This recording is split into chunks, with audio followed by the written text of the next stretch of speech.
আমি ডিজির কাছে ডিজি আমগুলোকে কথাই কয় না, ডিজির কাছে জামু কেমনে? ডিজি এই দেশের প্রেসিডেন্ট শেখ হাসিনার লোকের কথা কওয়া যায়, কিন্তু ডিজির লোকের কথা কওয়া যায় না। ডিজি সাধারণ পাবলিকের লোকের কথা কয় না, ওরা ডিজিরা কোনোদিন সাধারণ পাবলিকের লোকের কথা কয় না। আমার পাসপোর্ট আমার 3টা পাসপোর্ট দিছে, আমার অনেক পাসপোর্ট আসছে আমার রিনিউ করে দেনা, আরেকটা পাসপোর্ট আমার দেনা, এই জন্য আমার 80,000 টাকা চাই। আমার বাড়ি ছিল নারায়ণগঞ্জ, মানে আমি গেছি মুন্সিগঞ্জ, এইটা আমার অপরাধ। মানে আমার নারায়ণগঞ্জ যখন বাড়ি ছিল তখন আমি পাসপোর্ট করছি নারায়ণগঞ্জ ঠিকানায়, যখন মুন্সিগঞ্জে গেছি প্রত্যেক দালালে চাই, অফিসে চায় না, অফিসাররা বইয়ে বইয়া শিখাই দেয় দালাল গো, হ্যাঁ সে দালালরা ইনো আবার টাকা চাই। আমগো প্রত্যেকটা প্রবাসী আমরা বৈধভাবে টাকা পাঠাইলো আমগো অত্যাচার করে। 15,000 টাকা গাড়ি ভাড়া দিয়ে আসছি, 2 দিন ঢাকা স্টে করছি, এখন বলছে এখানে জমা হবে না, আপনি খুলনায় চলে যান। তাই এখন এই 4টা বাচ্চা, একটা বাচ্চা ধরেন 2 বছর 4 বছর 5 বছর, আমরা একবার দোতলায় ঘুরছি, একবার উপরতলায় ঘুরতেছি, এখনো কোনো ফয়সালা পাইনি।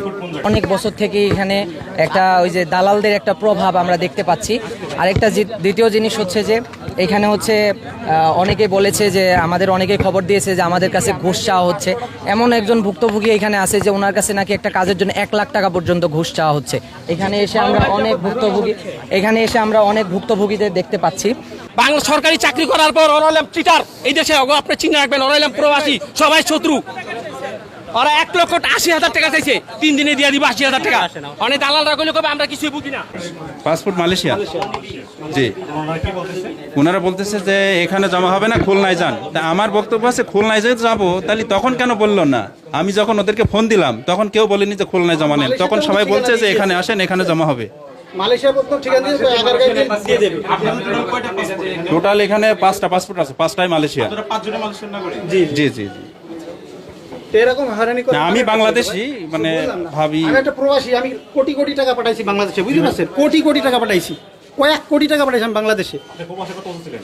জি হ্যাঁ জি বলছি, আমি 18 বছর জি ব্যবসা করি ওখানে। আমার ঢাকাতেও ব্যবসা আছে, মালয়েশিয়াতেও ব্যবসা আছে। না না ওই জন্য আমি আসছি নতুন আর কি, এখন রিনিউ করবো আর কি।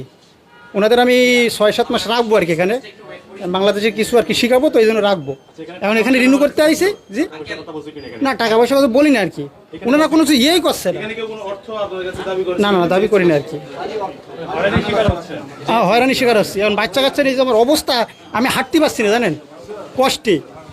এখানে আরেকটা জিনিস দেখছি যে এখানে যে সরকারি কর্মকর্তারা আছে এই পাসপোর্ট অফিসের, তাদের যে কাজের ধীরগতি, এটা নিয়েও আমরা অনেক মানুষের কাছ থেকে অভিযোগ পেয়েছি যে তারা নাকি হচ্ছে এই কাজ করা বাদ দিয়ে মোবাইল টিপতেছে, এরকম অভিযোগ আমরা পেয়েছি। আমি নিজেও হচ্ছে পাসপোর্ট করেছি, আমি নিজেও দেখা যাচ্ছে যখন ফিঙ্গার দিতে গিয়েছি তখন দেখেছি যে আমাকে দাঁড় করায় রেখে অনেক যারা পিছ থেকে ভিতরে ঢুকেছে, এবং কেন ঢুকেছে, তাদের সাথে কোনো ঘুষের লিয়াজও আছে কিনা কর্মকর্তাদের সাথে, আমরা এগুলোই জানতে এসেছি। এবং আমরা এখন ডিজির সাথে, ডিজি আমাদেরকে আসতে বলেছেন এবং আমরা যাচ্ছি, এরপরের ব্যাপারগুলো আমরা ওইখানে যাই বলছি। এবং এমন অনেক কাজ পাওয়া গেছে, যখন আপনি যদি কোনো ঘুষ না দেন, সরকারি অফিসারসরা আপনাদের কাজ স্লো করে দিচ্ছে, আপনাদের কাজগুলো যথাযথ সময় করতেছে না। তো আমাদেরকে এই বিষয়ের দিকে খেয়াল রাখতে হবে যাতে এরকম কোনো আর কাহিনী না হয়।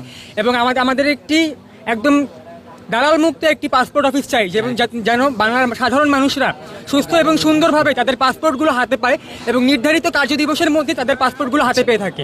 আমরা এই বিষয়ে তাদের সাথে এখন কথা বলতে এসেছি।